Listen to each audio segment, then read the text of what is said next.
Alhamdulillah. Kita dah siap tarik. Kita baru lay kabel. Okay. So untuk kabel sub DB ni kita pakai dekat mega kabel. Okay, kalau kita tengok kat sini. Mega kabel. Saiz 10 square mm. Sirim Okay. Ni untuk neutral. Untuk fasa kita pakai mega kabel juga 10 mm. Okay. Untuk hijau kita pakai siring kabel lah 10 mm. Okay, so lengkap. So kita masuk dekat DB box. Okay, sekarang ni dia punya untuk lay kabel sub DB ke main DB ni kita dah tebuk siap-siap. So untuk okay, ini kita akan tukar pendawai yang baru untuk aircon ni. So kalau kita tengok dekat sini dia pakai saiz kabel 2.5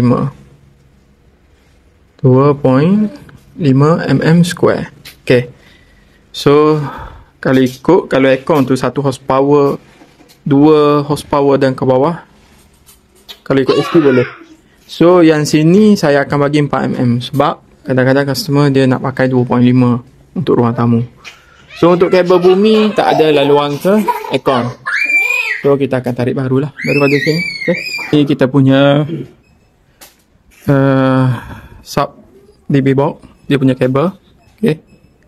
So lubang dia untuk ke main DB tu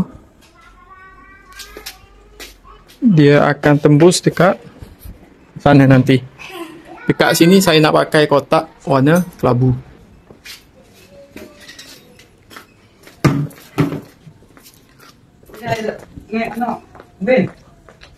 Minum. Okay, laluan kita tu melalui sana, melalui shielding, naik atas sana. Semua kita pakai pipe Okay. Start daripada hujung shielding sana tu. Okay. Saya akan masuk dekat atas shielding. Ni sub DB untuk kabel dia. Kita lay kabel sub DB. Okay. Tengok. Ini kalau tak pro tak boleh ni. Okay. So kita akan masuk trunking 2x2. Kita akan tutup. Semua kita akan tutup lalu ke sana. So InsyaAllah kita cuba siapkan untuk lay kabel pada hari ni.